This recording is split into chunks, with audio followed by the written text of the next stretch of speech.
Olá, bom dia, graça e a paz do Senhor Jesus seja com você, com a sua casa e com a sua família. Estamos aqui na nossa jornada de leitura, meditação e oração em todos os salmos, do Salmo 1 ao Salmo 150. E hoje nós vamos terminar nossa leitura e meditação no Salmo 78. Nós dividimos em três partes, porque é um salmo extenso, são 72 versículos, então para a gente não ler o salmo inteiro e ainda meditar em um só dia, em um só momento, eu escolhi dividir esse salmo em três partes. E hoje nós vamos ler a partir do versículo 40. Quero te pedir que você compartilhe esse conteúdo com mais pessoas, para que mais pessoas possam orar nesse momento, se expor à palavra de Deus e ouvir a voz de Deus também através aqui desse momento de meditação. Então compartilhe com alguém aí no seu WhatsApp, aí nas suas redes sociais, e vamos juntos buscar a face do Senhor. Se você que está me assistindo ainda não se inscreveu aqui no canal, se inscreva no canal e ative as notificações para que você saiba todas as vezes que nós colocarmos um vídeo novo aqui no nosso canal. Então vamos aqui à leitura e a continuação do Salmo de número 78. Lembrando que o Salmo 78 é um salmo histórico, é um salmo de Asaf, que traz aqui uma perspectiva histórica a respeito do que aconteceu com o povo de Israel desde quando eles estavam no Egito até chegarem à Terra Prometida. E nós lemos aqui e tiramos algumas lições a respeito disso também, a rebeldia do povo de Israel, a fidelidade de Deus, o suprimento das necessidades do povo de Israel. E fomos falando a respeito disso nos 2 dias anteriores que nós lemos. E aqui vamos dar continuidade agora a partir do versículo 40. No versículo 40 diz assim, do Salmo 78. Quantas vezes se rebelaram contra ele no deserto e ofenderam no lugar ermo? Voltaram atrás e tentaram a Deus, provocaram o Santo de Israel. Não se lembraram do seu poder, nem do dia em que os resgatou do adversário, nem de como realizou seus sinais no Egito e suas maravilhas no campo de Zoan, convertendo em sangue os rios, para que não pudessem beber das suas correntes. Também lhes mandou enxames de moscas, que os consumiram, e rãs que os destruíram. Entregou suas colheitas às larvas, e o fruto do seu trabalho aos gafanhotos. Destruiu suas vinhas com granizo e seus sicômoros com geadas. Também entregou seu gado ao granizo e seus rebanhos aos raios. Lançou contra eles o furor da sua ira, a fúria, a indignação e a angústia como uma legião de anjos destruidores. Deu livre curso à sua ira, não os poupou da morte, mas entregou a vida deles à praga. Feriu todos os primogênitos no Egito, as primícias da sua força nas tendas de Cã. Veja, até o versículo 51, nós podemos ver aqui aquele momento final do povo de Israel no Egito. Antes de falar aqui das pragas do Egito, o Senhor mostra aqui a rebeldia no versículo 40, a rebeldia do povo de Israel, a, a, o fato de eles terem voltado atrás na crença em Deus, no culto a Deus, e de não se lembrar do poder de Deus. Mas mesmo assim o Senhor, no Egito, a Bíblia fala que o Senhor foi fiel e tirou o povo dali do Egito com mão forte, fazendo muitos sinais e prodígios ali, inclusive isso reverberando e reverberando muito forte na vida dos egípcios, ao ponto de os primogênitos dos egípcios terem as suas vidas ceifadas, os filhos homens dos egípcios terem suas vidas ceifadas. E, e aí o versículo 52 continua. Mas tirou seu povo como ovelhas e como um rebanho o conduziu pelo deserto. Guiou-os com segurança, de modo que não temeram, mas seus inimigos afundaram no mar. Sim, conduziu-os até a fronteira da sua terra santa, até o monte que sua mão direita conquistou. expulsou as nações da presença deles, dividindo suas terras por herança e fazendo as tribos de Israel habitarem suas tendas. Contudo, eles tentaram e provocaram o Deus Altíssimo, e não guardaram seus testemunhos, mas se rebelaram e agitaram e agiram com infidelidade para com seus pais. Desviaram-se como um arco traiçoeiro, pois o provocaram a ira com seus altares e lhe incitaram ciúmes com seus ídolos. Quando ouviu isso, Deus se indignou e rejeitou totalmente Israel. Então ele abandonou o tabernáculo em Siló, a tenda da sua morada entre os homens, entregando seu poder ao cativeiro e sua glória na mão do inimigo. Entregou seu povo à espada e se enfureceu contra sua herança. Destruiu seus jovens pelo fogo e suas moças não tiveram cântico nupcial. Seus sacerdotes caíram à espada e suas viúvas não fizeram luto. Então o Senhor despertou como de um sono, como um guerreiro motivado pelo vinho, e fez retroceder a golpe seus adversários, e entregou-os ao desprezo perpétuo. Além disso, rejeitou a tenda de José e não escolheu a tribo de Efraim. Veja que depois de ter tirado o povo, depois de ter conduzido o povo até a Terra Santa, depois de ter expulsado ali, através de Josué, aquelas nações ali na região da Terra Prometida, e dividindo as terras ali entre o povo, enriquecendo, prosperando o povo de Israel. Mesmo assim, diz aqui o versículo 56, o povo tentou e provocou a Deus e não guardou os seus mandamentos. Mesmo tendo visto tantos milagres, tantos sinais, tantos prodígios, o povo continuou infiel e rebelde a Deus, como diz o versículo 57. E aí, o que a Bíblia fala é que o Senhor permitiu que muitas coisas ruins acontecessem ao povo. E a partir do versículo 59 até o versículo 67, nós vemos isso.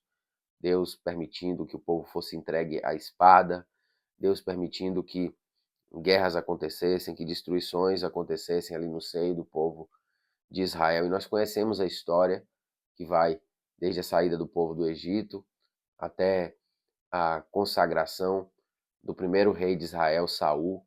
Nós podemos ver ali no livro de Juízes os altos e baixos do povo.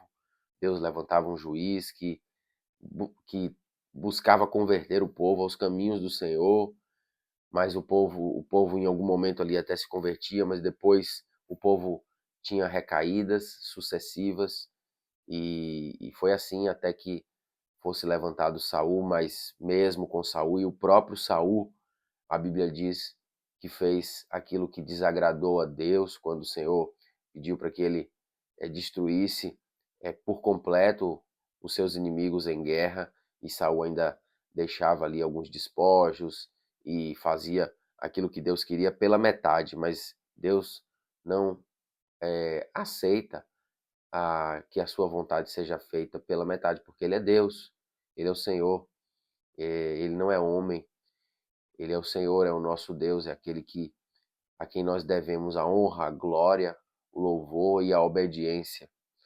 Mas a Bíblia diz aqui, o Salmo, para nós encerrarmos, diz aqui a partir do versículo 68, mas escolheu a tribo de Judá, o monte Sião que ele amava.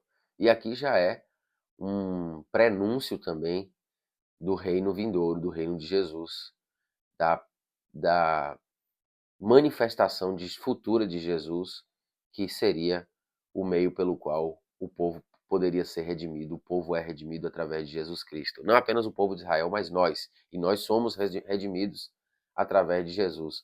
Tanta infidelidade, tantos altos e baixos, tantas vezes que Deus levantou profetas, reis, sacerdotes, para que o povo pudesse voltar aos caminhos de Deus, e o povo não voltava. Foi necessário que através da tribo de Judá, que, como diz o versículo 68, fosse levantado um rei, um profeta e um sacerdote. Mas não qualquer rei, não qualquer profeta, não qualquer sacerdote. O Rei dos Reis, o grande profeta, o sumo dos sumos sacerdotes, Jesus Cristo. E através dele, através da sua morte, do seu sacrifício, a redenção entraria na vida do povo de Israel e da humanidade. E todos aqueles que se apegam a Jesus, que aceitam a Jesus, que recebem Jesus como Senhor e Salvador de suas vidas, têm redenção, remissão de seus pecados e transformação de suas vidas. E o reino agora não seria mais o reino de Israel, ou não é mais o reino de Israel o foco. Agora é um outro Israel, um Israel espiritual. São todos os povos, gente de todos os povos, línguas e nações que servem a Jesus e que são redimidas por Jesus e que têm o reino de Deus implantado nos seus corações hoje. E esse reino se materializará no futuro também no reino físico, quando Jesus voltar. Então, a partir do versículo 68, nós vemos que a redenção da humanidade sairia da tribo de Judá. E Jesus é da tribo de Judá. Versículo 69. Edificou seu santuário como os lugares elevados, como a terra que estabeleceu para sempre. Também escolheu Davi, seu servo, e o tirou do cuidado das ovelhas. Ele o trouxe da lida com as ovelhas e suas crias para apacentar Jacó, seu povo, e Israel, sua herança. Ele os apacentou segundo a integridade do seu coração e os guiou com mãos hábeis. Veja, até o versículo 72, que é o tempo da vida do escritor Asaf, ele encerra em Davi, que foi o tempo em que ele viveu. Ele, inclusive, foi líder do Ministério de Louvor na época, do rei Davi, do templo, do tabernáculo de Davi, na verdade. Asaf foi esse líder e também profeta nos tempos de Davi. Então ele escreve até o tempo de Davi. Encerra aqui falando de Davi, que Davi apacentou o rebanho de Deus e ponto. Mas ele escreveu sem saber que no futuro se manifestaria, e ele é profeta, se manifestaria dessa raiz de Davi, que seria a redenção de todos nós. Jesus Cristo é o nosso Senhor, é Ele que nos redime, mesmo diante de tantos pecados e de tantos erros que foram cometidos no curso da história. Deus ainda, com sua graça e misericórdia, nos providencia o seu Filho encarnado, para que nós tenhamos vida e vida em abundância, em renovo, e um reino novo, o novo reino e eterno reino, que é o reino de Deus, não mais um reino de homens. E você faz parte desse reino? É a minha pergunta nesse dia. Você está ativo nesse reino? É a minha pergunta nesse dia. Você tem o reino de Deus dentro de você? É a minha pergunta nesse dia. Manifeste esse reino através de suas atitudes, um reino de amor, um reino de justiça, um reino de paz, um reino que expressa os princípios de Deus, de Jesus e da sua palavra. E nós podemos conhecer esses princípios através da Bíblia mesmo. Leia o Novo Testamento e você ali verá os princípios do reino de Deus que nós devemos transmitir e expressar nesse mundo. Então, meditamos aqui nesse extenso salmo, Salmo 78, mais um salmo rico para alimentar nossa fé, para que nós vejamos os exemplos positivos e negativos que houveram no passado, para que nós possamos também balizar nossa vida hoje através do Salmo 78. Que Deus te abençoe. Nós vamos agora fazer uma oração baseado aqui nesse salmo e logo em seguida nós vamos encerrar esse momento aqui. Vamos orar. Pai, nós te agradecemos por esse dia, te agradecemos pelo Salmo 78. Obrigado por ter nos ensinado aqui através desse salmo, Senhor.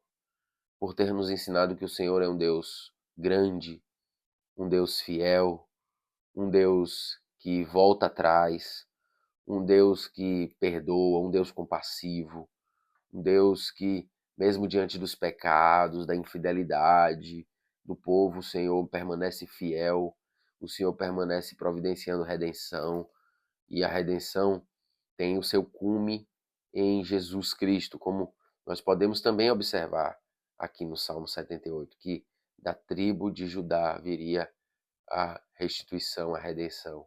E essa restituição veio com Jesus Cristo, o leão da tribo de Judá. Que nós possamos, Senhor Deus, aprender com os erros do passado para não cometê-los no presente. Porque hoje nós temos Jesus Cristo.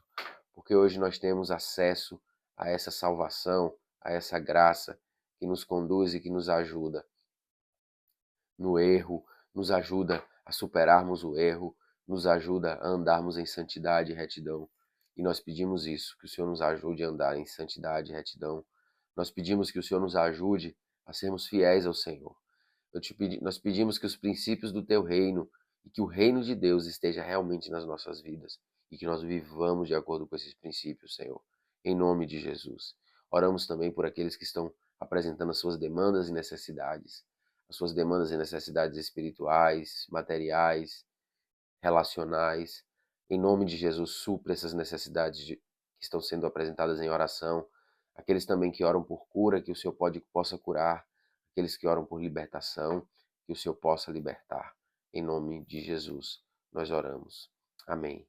E graças a Deus. Que o Senhor te abençoe e até o Salmo de número 79.